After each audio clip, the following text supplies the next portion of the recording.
Bienvenidos a Del Sector Campo, tierrita fértil para que vaya germinando la esperanza. Bueno, el saludo a Alfredo, el deseo de que se recupere pronto para tenerlo el próximo sábado aquí en Net TV. ¿Se puede medir la confianza? Qué pregunta, ¿eh? Bueno, parece ser que el último informe, la última encuesta de la Universidad Austral, ha medido la confianza entre los productores agropecuarios. Y esta confianza, con respecto al año pasado, está un 20% arriba, 20% positiva en relación a la confianza que tenían los productores agroindustriales en relación a la inversión concreta el año pasado. Claro, el año pasado había ocurrido el acto eleccionario, el cambio de gobierno, y sabemos que los productores en su momento desconfiaban desde la política en cuanto a la proyección para con el sector. Lo cierto es que apareció la pandemia, y la pandemia ha afectado a todo el planeta. Y dentro de esta afectación hay, está claro, ganadores y perdedores. Dentro de los ganadores, si se quiere, estamos hablando justamente de los productores agroindustriales que tuvieron que seguir trabajando para producir alimento porque el resto de la sociedad tuvo que seguir alimentándose en el mundo. Y esto me parece que le da la posibilidad hoy al sector agropecuario, a la industria vinculada al campo, de mostrar números alentadores en todo aspecto.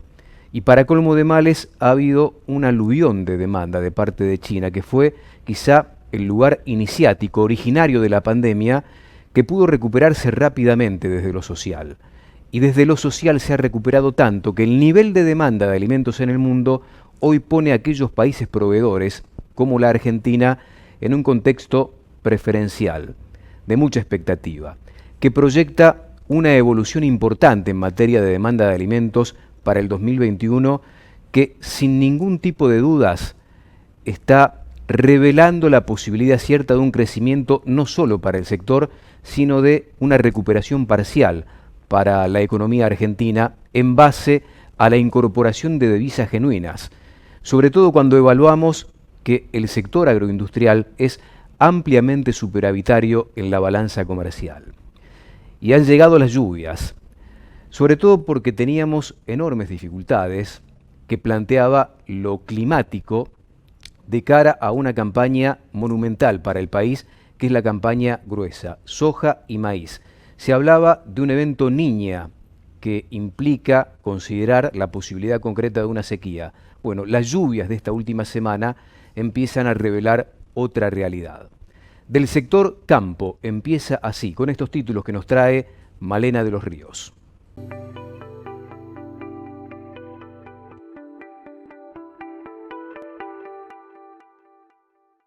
Muy buenas tardes, Silvio y Alfredo. Esperemos que te mejores para que puedas volver prontito al programa. Ahora sí vamos con los principales títulos del sector agroindustrial. El primero tiene que ver con un paro que involucra a los aceiteros y que como consecuencia de este paro se genera un freno en el embarque de granos por 382 millones de dólares, lo cual es una cifra significativa para el sector. Ahora, esto se realiza tanto en puertos como en plantas de industrialización y lo genera un gremio de aceiteros y de recibidores de granos. ¿Qué es lo que nos dicen las fuentes del sector exportador? Bueno, 28 fueron los barcos que no pudieron cargar materia prima, como por ejemplo trigo, maíz, harina, aceite de soja y Malta. Segundo título, vamos a hablar del ámbito internacional y está vinculado con el país de China. Y lo cierto es que volvieron a encontrar en un empaque de carne argentina rastros de COVID. Esto es según las autoridades sanitarias de China, que le informaron al SENASA que encontraron COVID en un empaque de un cargamento de carne argentina. En este caso se trata de una exportación que realizó el frigorífico Ecocarne. Si ustedes recuerdan, en el programa también comentamos la noticia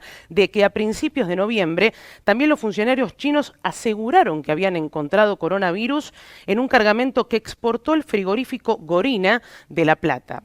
Tercer título, vamos a hablar de una muy buena noticia y es que crece la venta de maquinaria agrícola. Recordemos que estamos en un contexto de pandemia donde la economía es complicada a nivel mundial. Sin embargo, este sector, en base a sus buenos resultados, está en boca de todo el mundo. En el acumulado del año, para que estén enterados acorde a las estadísticas, según la Bolsa de Cereales de Córdoba, ya se vendieron 14.421 unidades a 1.005 millones de dólares, una cifra que representa el mejor volumen colocado desde el año 2011 y que de seguir en este ritmo, es decir, mantener esta trayectoria, podría ser el mejor año del sector desde 2008. Cuarto título tiene que ver con la liquidación de divisas, que en el mes de noviembre cerró en 1.734 millones de dólares.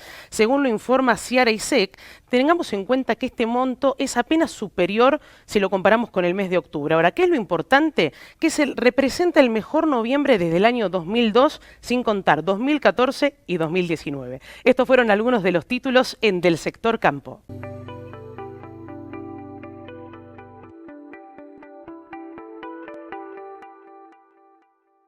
Esta semana en el mercado de Liniers se terminaron de confirmar subas que habíamos anticipado en este espacio y terminaron por ubicar valores máximos en 150 o incluso por encima de eso, 150 pesos, el kilo vivo en este recinto de hacienda de consumo, tanto en machos como en hembras, e incluso para novillos de 440 y hasta 460 kilos.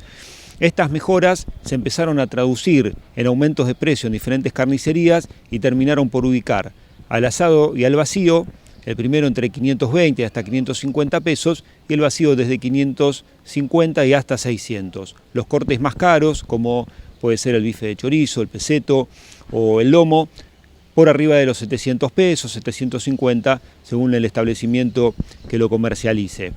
Estas mejoras impactaron en lo que son las ventas. Varios operadores hablan de algunas mermas importantes, pero también se relaciona esta baja en las ventas en las carnicerías con que el último fin de semana fue fin de mes y bueno, suele ocurrir esto, que bajen un poquito el nivel de ventas en diferentes establecimientos por esta cuestión, ¿no? Porque los consumidores no tienen efectivo. Este fin de semana, el que estamos transitando ahora, es largo, sábado, domingo, lunes y martes, y se esperan muy buenas ventas. Veremos si para la semana que viene estos valores en el mercado de Liniers se confirman y se pueden traducir en nuevas alzas para el kilo vivo. Algunos hablan de que puede llegar hasta a 160 pesos para fin de año y esto se traduciría, por supuesto, en nuevas subas en los mostradores. Creemos que este es un valor de estabilidad para el mercado de Liniers y también para los mostradores que empiezan a mostrar cierta reticencia a pagar nuevos aumentos.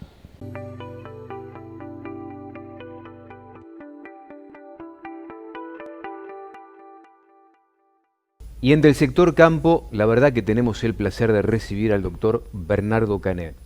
Para aquellos que no lo conocen, fue, sin dudas, un eslabón fundamental en su momento cuando Argentina tuvo la fiebre aftosa.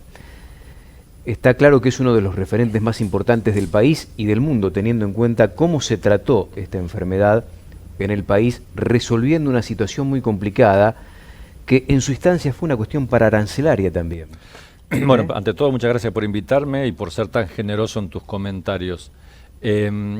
Fue una época donde vimos la oportunidad de pelear contra una medida paraarancelaria como era la restricción de acceso. Estados Unidos, la Unión Europea también lo hacía, Japón, etcétera.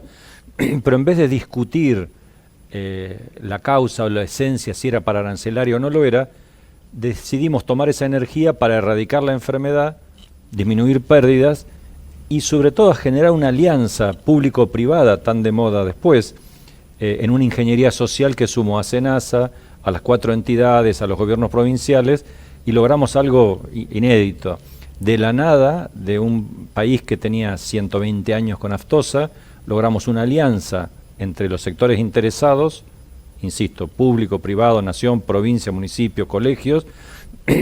Se lanzó la campaña de vacunación y pasamos de 20 a 45 millones y de ahí en adelante a erradicar la enfermedad y a la par empezar a discutir tanto con la Unión Europea como con Estados Unidos el acceso de los mercados y ambas cosas se lograron, por suerte. Quiero salir rápidamente del tema aftosa, pero te pregunto, porque sos un experto en el tema, si te preocupa que Brasil y Bolivia dejen de vacunar en algunos estados. Sí, me preocupa mucho, primero porque Brasil es muy anárquico dentro de su modelo federal y cada uno de los estados hace lo que ha querido. Me parece que la situación económica, social, política de Brasil no amerita tomar este riesgo, por lo que vimos en países vecinos al norte de Brasil, como Venezuela, como Colombia, etcétera, que siguen teniendo problemas. Y en este caso de Brasil, que esto fue inducido, pedido por los estados que son líderes en producción y exportación de cerdos, que algunos mercados como Japón le requiere ser libre sin vacunación. Una cosa que es un capricho y nos lleva a tener un riesgo regional elevado. Te llevo a otro tema que está indirectamente relacionado, que tiene que ver con el comercio mundial. Hoy en todo el mundo, sobre todo en los países más desarrollados, los que están dispuestos a pagar más por carne de calidad, están exigiendo cuestiones vinculadas, entre otras cosas, al bienestar animal. ¿Se está trabajando en Argentina, tranqueras adentro, sobre un aspecto que puede llegar a ser decisivo en la materia de comercio internacional? Primero hay que entender que es hoy, por fuera de los temas sanitarios que ya son generales, es la nueva tendencia, el bienestar animal, la producción sustentable, en lo que tenga que ver con la deforestación bajo norma, el uso adecuado de los ríos, el no trabajo infantil. Todo esto concentra un paquete de intereses de los países desarrollados, Estados Unidos, Europa, algunos países pequeños de Asia. Argentina tiene una ventaja, su modelo productivo es completamente afín al bienestar animal. Producción extensiva, producción en pasturas naturales, algún grado de terminación en feedlot, etc. Eso es conceptualmente un modelo de bienestar animal. Por otro lado, desde el punto de vista de la regulación, Argentina es el segundo país del mundo que tiene un área de bienestar animal, fue también parte de nuestra gestión en el año 91, creo que después de Inglaterra, el segundo servicio sanitario con bienestar animal. Están las normas actualizadas, hay una cultura productiva lógica, cosa que no se ve en países con producción intensiva como Europa. Entonces, bienestar animal es una cosa indispensable. Sanidad, bienestar animal, medidas ambientales que son hoy exigidas por países que no las cumplen. Europa, un país que deforestó, que taló la foresta europea, que hoy son todos campos agrícolas, se ponen exigentes en cómo Argentina, Brasil o Paraguay hacen bien, mal o regular sus desmontes. Un doble discurso, una hipocresía habitual. O modelos productivos en aves, en cerdos y en ganadería que no cumplen ninguna de las medidas que nos exigen a nosotros. En el caso de Argentina tiene la condición natural por el modelo productivo a favor. Tiene que ponerlo como su discurso, tiene que tenerlo como su modelo de marketing. Somos así y lo podemos mostrar. El doctor Bernardo Cané, en Del Sector Campo. Después de la pausa, seguimos charlando con él. Voy a dejar picando un tema que está instalado en toda la sociedad. Movimientos veganos que vienen a discutir la producción de carne animal, de carne obviamente, que la discuten y a veces desde el sector es como que se carece de argumentos. Me gustaría preguntarte por este tema cada vez más instalado, por lo menos en el debate social. Ya volvemos.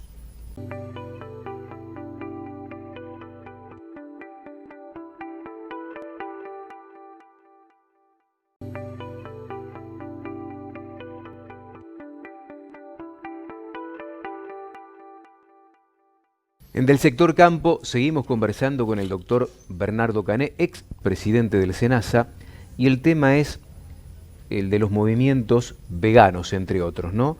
Que instalan la problemática y que le dejan picando la pelota al sector agroindustrial y que muchas veces carece de argumentos para responder, para contestar, sobre todo para darle respuestas a una sociedad que muchas veces las espera.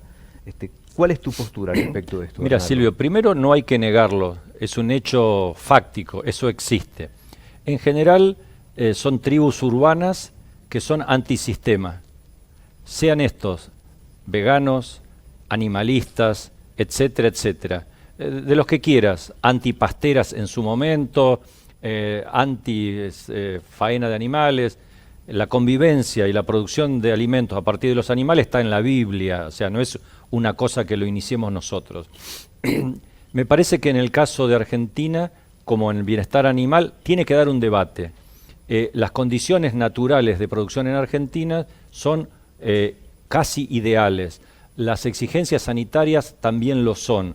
Me parece que hay que dar un debate, ya que tiene mucho marketing, tiene mucho rating, que una modelo, que una ex modelo, que tiene 14 perros, Nicole Neumann o quien sea, salga a desafiar el modelo alimenticio del mundo o el modelo de agronegocios del mundo. Hay una periodista que no sé cuál es su formación profesional para decir las cosas que dice suelta de cuerpo, como que aumentó el hambre en el mundo.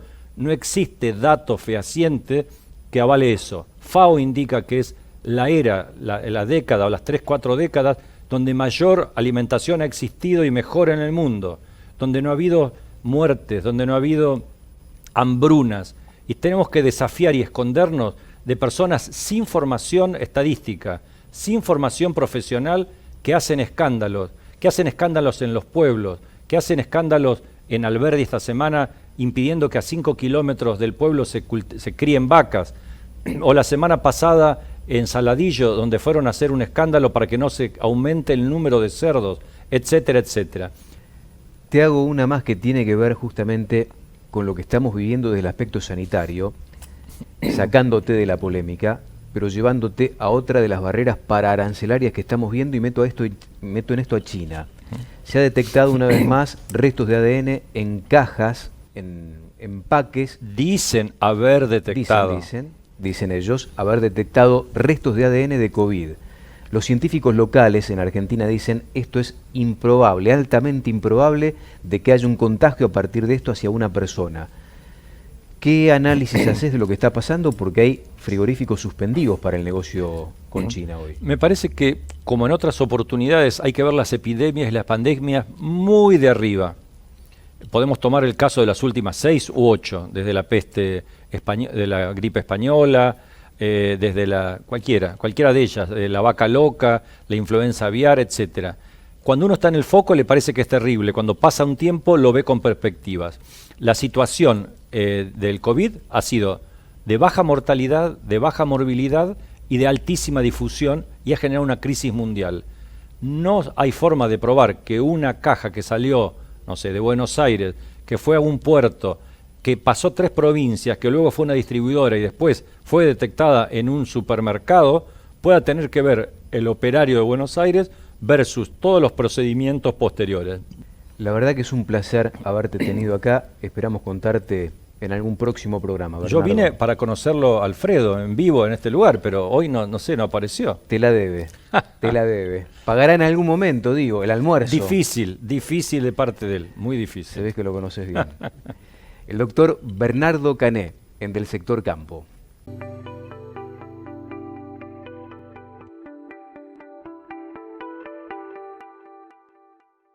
Y en Del Sector Campo, como todos los sábados, empezamos a jugar con las redes sociales, ¿vale? Exactamente, @delsector.com, estamos en todos lados, Facebook, Twitter, Instagram, tu comentario vale, nos importa, y todos los sábados leemos tu opinión, así que contactate con nosotros. Y también nosotros aprovechamos estas redes sociales, por ejemplo Twitter, para meternos allí, para bucear un poquito y ver dónde andan las noticias, en qué andan las noticias vinculadas con el campo. Comenzamos con el primero, La Pampa. Estiman que en 210.000 hectáreas no se podrían aplicar agroquímicos tras la población de una ley que restringe el uso.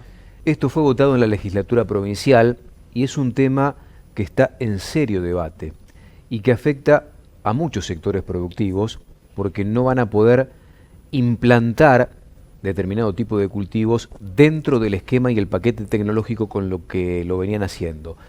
Acá es donde el sector tiene que empezar a dar otro tipo de debates, valerse de los científicos, de los especialistas en esta materia, para generar una discusión seria con la política, con los legisladores en este caso, para tratar de explicarle al resto de la sociedad también que con los cuidados y los protocolos necesarios e indispensables para desarrollar la actividad productiva, no hay réplica de posible daño al resto de la sociedad.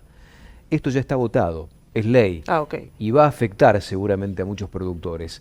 Veremos cómo en el desarrollo de los próximos tiempos se debate desde el sector productivo con científicos y el resto de la política, porque esto que vimos en La Pampa se puede llegar a replicar en otros ámbitos provinciales.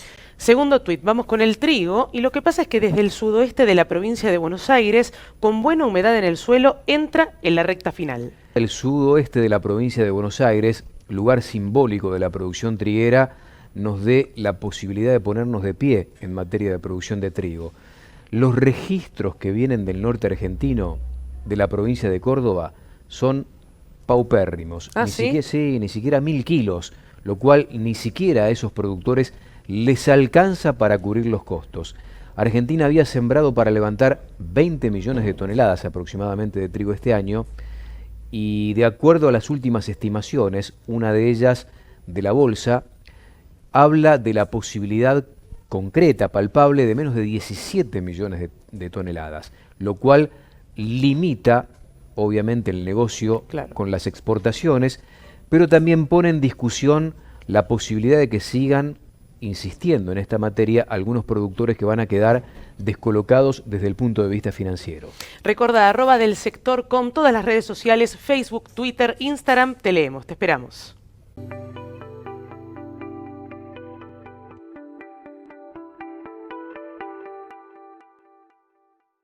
A continuación, en Del Sector Campo, presentamos a Antonio Monteagudo, que nos va a hablar acerca del carbunclo. Y lo presenta Zoobet. Zoobet, nuestra receta, la mejor receta. Carbunclo, carbunco o antrax. Un tema que realmente ocupa y preocupa desde hace muchísimos años al productor y a la humanidad. Una enfermedad zoonótica, finalmente, claro, como decimos habitualmente, porque afecta a los animales y también a las personas.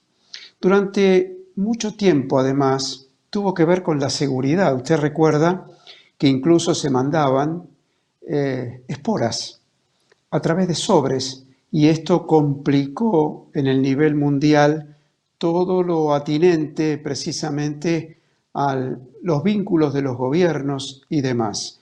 Pero volviendo a la enfermedad, es un gravísimo problema para la producción ganadera, particularmente de bovinos.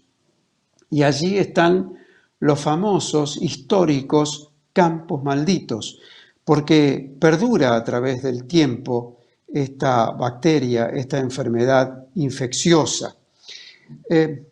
Dicen los entendidos, y particularmente aquellos que han trabajado y estudiado en forma especial esta enfermedad, que se mantiene a través del tiempo y que lamentablemente a veces el productor no toma conciencia de que debe vacunar en tiempo y forma. Esto ha mejorado, sin embargo, en el último ciclo. Nos lo dijeron representantes de la industria veterinaria nacional. Esta es una buena noticia, es una señal alentadora. Pero revisemos los conceptos que nos aportan los científicos, los investigadores, entre ellos el doctor Ramón Noceda, del Laboratorio Azul Diagnóstico, académico de la Academia Nacional de Agronomía y Veterinaria, un hombre que ha dedicado prácticamente toda su trayectoria profesional a trabajar sobre carbunclo. Nos dice que esta enfermedad se presenta, por ejemplo, como el grano malo, porque afecta a la piel. Es un problema dérmico en los animales. O digestivo, afecta el sistema digestivo de los animales. O respiratorio o pulmonar, por la inhalación precisamente de lo que le decía antes, de las esporas.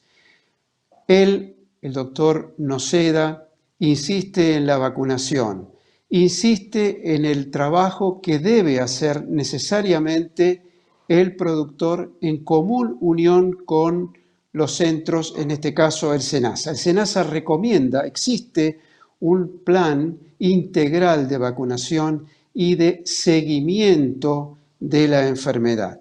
Está dando resultados, se requiere máxima atención. Y a propósito, en un próximo encuentro desarrollaremos otro tema que hoy está afligiendo, como es habitual, a distintas zonas, en el norte del país particularmente.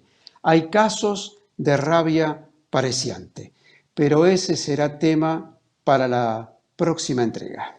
El mejor purón del mercado se llama Vaquero. Su exclusiva formulación y concentración hace que con solo 1 mililitro cada 20 kilos de peso se combatan garrapatas, piojos, parásitos internos, mosca de los cuernos y se prevengan bicheras en cualquier época del año. Vaquero es el primer purón aprobado por Senasa para despacho de tropa.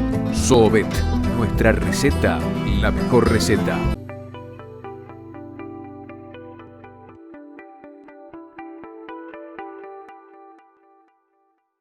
Del sector campo, el placer de recibir a Pablo Adriani. ¿Cómo estás, Pablito? Muy bien, Silvio, la verdad, una jornada de diciembre, pues ya estamos en diciembre.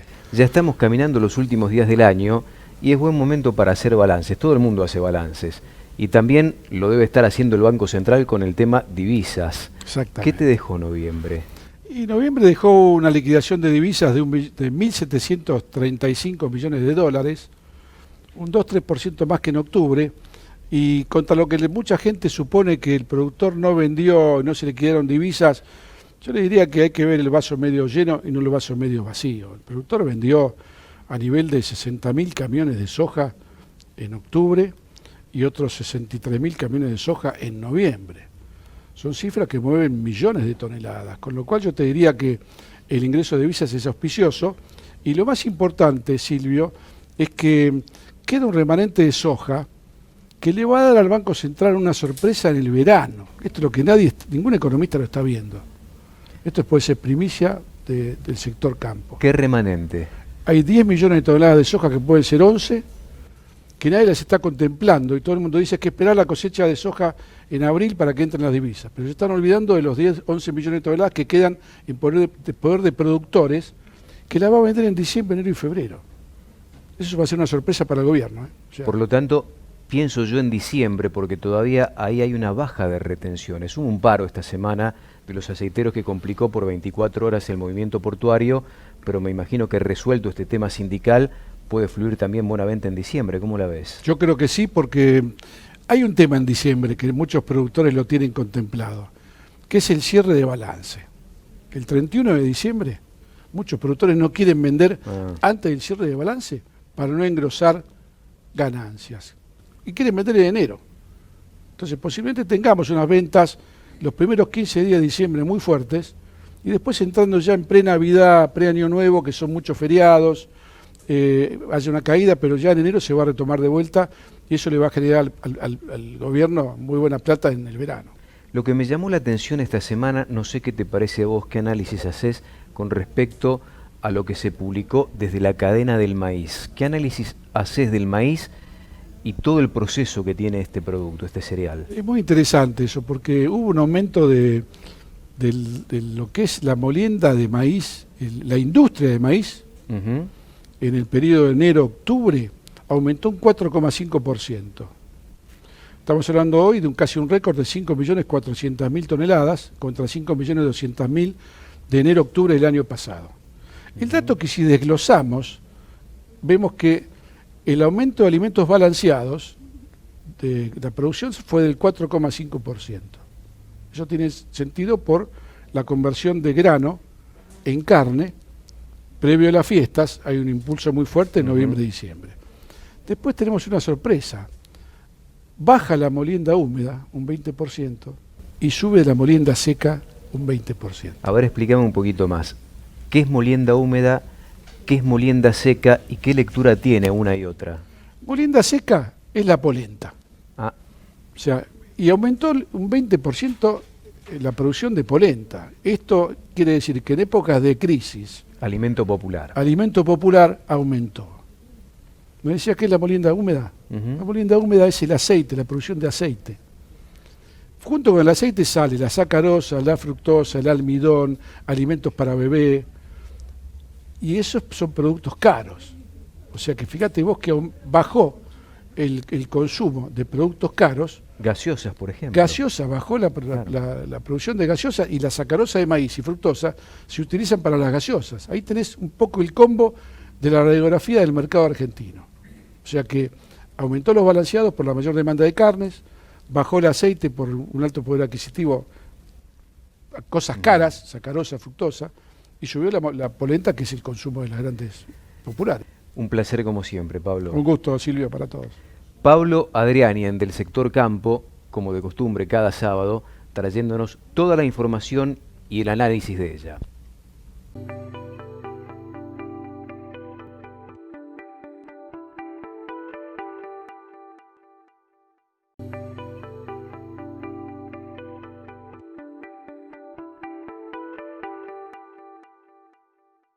A continuación, en Del Sector Campo, la columna semanal que todos estamos esperando de la mano de Julio Boutet.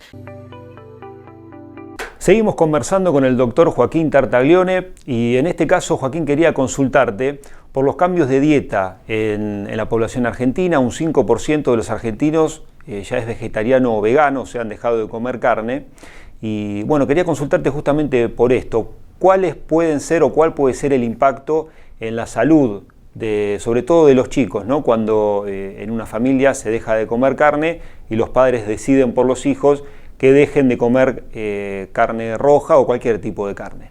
La realidad es que también cada vez hay más evidencia y la salud, la medicina evolucionó hacia el lado de que se puedan tener otros tipos de alimentaciones, pero tiene que estar, como te decía, supervisada por un médico. ¿Por qué? Porque genera esto, digamos, va a haber déficit y si una mujer digamos, la vitamina B12 tarda mucho tiempo en descender, pero una vez que descendió, puede traer las alteraciones. Si una mujer durante un embarazo tiene déficit de B12, estos problemas se acarrean digamos, en el bebé que nace, porque puede tener trastornos neurológicos, problemas para comer, anemia. Sí, digamos, si se hace sin control, como con cualquier también embarazo que no se controle, puede tener estos problemas. En general, como médico, yo soy médico de familia, en general sigo embarazos, y cuando tengo una persona enfrente que no come carne, uno siempre está atento a estas cosas porque pueden traer sus problemas a la larga. La realidad es que no está contraindicado que una mujer quede embarazada y que no come carne, ¿no? Digamos, tenés que estar atento a un montón de otras cuestiones. A partir del año de edad, los bebés ya empiezan a comer carne. ¿Se recomienda seguir con ese consumo o hay alguna manera de suplantar las vitaminas que aportan la carne en bebés de tan corta edad? Yo siempre digo que por algo la carne también es un alimento fuente, ¿no? Porque son muchos los beneficios. Digamos, si uno pone en la balanza, son más los beneficios que te trae que digamos, no tiene. Si uno lo haces la dieta balanceada, no vas a tener problemas por comer carne. Eso no hay duda. Lo que sucede es cuando no comen carne, los chicos, digamos, también, y por otro lado, hasta los 6 meses existe la lactancia exclusiva. Digamos, la madre o da el pecho, o cuando no pueden dar el pecho, se dan leches alternativas. A los 6 meses, uno de los alimentos que se empieza a incorporar, de los primeros, es la carne, y cocida adecuadamente, triturada adecuadamente, pero es un alimento que se incorpora apenas comienza la alimentación. Y por algo es eso, ¿no? Porque tiene sus beneficios. Cuando no se incorpora, digamos, cuando no se incorpora ningún derivado de la carne, no se incorpora la carne, hay que suplementar. Ya se sabe que la vitamina B12 se suplementa y tenés que estar atento al hierro, especialmente. Igual en general con el hierro tienen como, la gente que no come carne, tienen como otra absorción, generan otra absorción, que no sucede con las vitaminas. Como bastante carne, me gusta el ritual que genera, me gusta cocinar, entonces como mucha carne y también con muchas verduras. Tengo una alimentación muy variada, la verdad. También como dentro de las carnes, como todas. Yo digo carne a carne vacuna, al pescado, al pollo, el cerdo. Y asado me gusta también, me gusta hacer mucho. Y dentro de los cortes, entraña, me gusta mucho, la entraña, el vacío, el asado, sí, en general me gusta el asado. El consumo de carne, sobre todo el consumo de carne roja, está emparentado en algunas ocasiones hasta con el cáncer de colon. ¿Es cierto que puede provocar el consumo de carne vacuna enfermedades tan graves?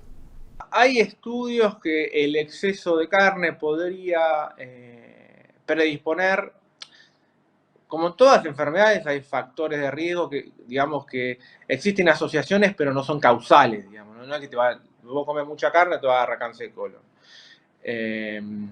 Y si vos seguís las recomendaciones de comer, cuáles son de carne, se puede comer una porción todos los días de carne. Pero de carnes rojas son 3 veces por semana. Lo ideal es comer 3 veces por semana carnes rojas, tratar de comer por lo menos 2 veces pescado, que el pescado acá por ahí es un alimento también que es carne y nos cuesta un poco más incorporarlo. Y después, bueno, pollo, cerdo. Que el cerdo me parece que ganó un terreno. Eso es como todo lo que hagas en exceso va a ser perjudicial para la salud. Si te comes 1 kilo de pan por día también te va a hacer mal. Y con la carne sucede lo mismo, ¿no? Si vos no respetás la porción diaria que varía según la edad, digamos, va variando, existen los platos nutricionales que uno ve que el cuarto del plato puede ser carne, que es el tamaño de la palma de la mano, de la palma sin los dedos. Nosotros en general acá comemos un poco más que eso.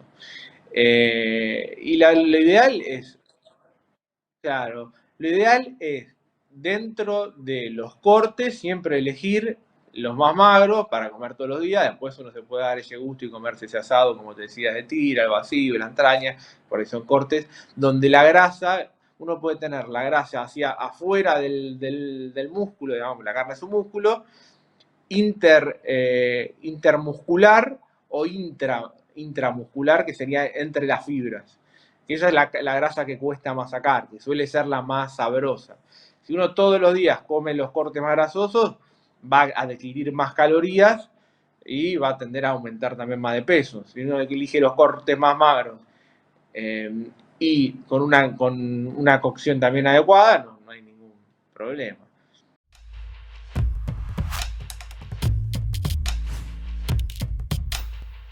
En Del Sector Campo, 1 minuto de ganadería. Se conoció la faena de noviembre. Datos reveladores. 1.240.000 cabezas faenadas en el penúltimo mes del año. Datos oficiales. Esto quiere decir que estamos hablando de 2.3% más de lo que se había faenado en noviembre del año pasado. La pregunta es, ¿faltó oferta? La respuesta es no. Está claro que para explicar toda esta evolución de precios, de la cual habló Julito Boutet, tenemos que buscar justamente el origen en otro aspecto. Es una cuestión de demanda, no hay ningún tipo de dudas. Ha habido un crecimiento en materia de exportaciones, pero queda claro que ese crecimiento lo explica China durante el mes de noviembre. Y el dato positivo en este aspecto es que ha habido una mayor demanda. Ahora sí se va a empezar a corporizar en el negocio una faltante de oferta que puede todavía tensar mucho más la cuerda entre el volumen ofrecido y la demanda que busca y que no encuentra. El dato positivo es, sin dudas, el 45% en la faena de hembras.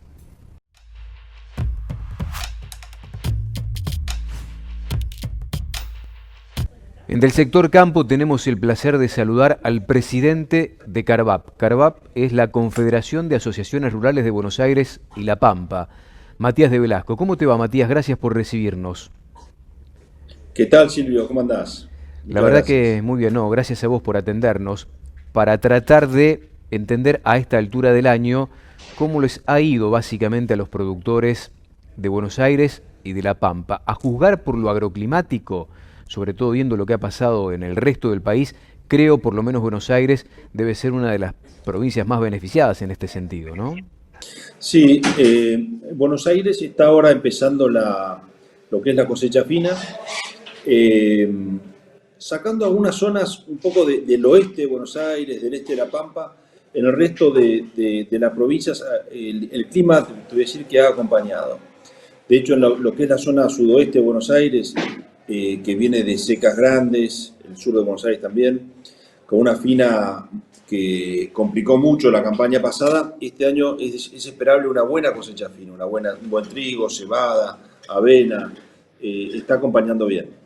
¿Cuáles son los problemas más importantes que ha tenido el hombre de campo en el ámbito de la provincia de Buenos Aires, en el ámbito de La Pampa, a lo largo de todo este 2020, Matías? ¿Qué es lo que evalúan ustedes? Mira, yo te diría que empezamos un 2020 muy complicado con lo que es el tema de retenciones. Acordate que salimos de esa modalidad que veníamos del gobierno anterior para pasar a un aumento claro y neto de retenciones. Hagamos un poco de memoria, en el mes de marzo vamos a un paro, se hace un paro agropecuario, con fuerte repercusión, por supuesto, en lo que es el mercado de Liniers, el mercado de Hacienda. Nadie puede olvidarse las fotos de los corrales vacíos, lo mismo la parte granaria. Y luego nos agarró la pandemia esta, ¿no? Yo te diría que los mayores problemas que vemos son cuestiones institucionales, y a eso más que nada nos hemos abocado desde Carvap, y nos han preocupado. A ver, si te tengo que listar algunas, por ejemplo, tema lo que es humedales, incendios, todo el tema de pulverizaciones en provincia de Buenos Aires, ahora se aprobó en La Pampa también. Un tema también que nos preocupó mucho son toda esa corriente de pensamiento que hay de generar, de crear más impuestos, ¿no? Recordemos lo que pasó, por ejemplo, en el municipio de Castelli, en el municipio de La Prida. Ahora tuvimos últimamente algún tipo de cuestión a atender en el municipio de Alberti, este fin de semana pasado, con un tema, una limitación importante a la cría de Hacienda. Así que hay como toda una tendencia tanto a crear impuestos como en cierta manera, como a restringir fuertemente la producción, ¿no? La pregunta y la última tiene que ver con que se está hablando de lo que puede llegar a ocurrir con el tema del tratamiento presupuestario en la provincia de Buenos Aires, y siempre aparece indefectiblemente el tema del inmobiliario rural. ¿Lo tienen hablado? ¿Está avanzado este tratamiento? ¿Cómo está la cuestión? Mira, lo que hemos encontrado hasta ahora, analizando el proyecto de ley, no hemos encontrado cosas disparatadas, no hemos encontrado. Hemos encontrado aumentos de impuestos, por ejemplo en el caso del impuesto inmobiliario de un 32%, que está dentro del aumento que va a tener la inflación, así que no estamos viendo sorpresas. Por eso, la verdad que es una tranquilidad, y vemos también en los diálogos que hemos tenido con el Ministerio, incluso con el gobernador, vemos una provincia que tiene en cuenta la producción, ¿eh? Así que, en contra de todo lo que pensábamos, la verdad que nos hemos llevado una sorpresa. Matías, un placer como siempre, te mando un fuerte abrazo. Bueno, Silvio, muchas gracias por llamar, ¿eh? Gracias. Matías de Velasco, Estoy desde la asociación. ¿Desde dónde? No, decilo. Rural de Azul, perdón. Bueno, saludos. No, te quería comentar. Sí. Sí, acá de la Sociedad Rural de Azul, que nos reunimos acá en la mesa de Carvap y nos prestaron las instalaciones. Agradecemos a ellos también y le mandamos un abrazo grande a la distancia, que siempre somos bien recibidos cada vez que vamos por allá. Matías de Velasco, presidente de Carvap en Del Sector Campo.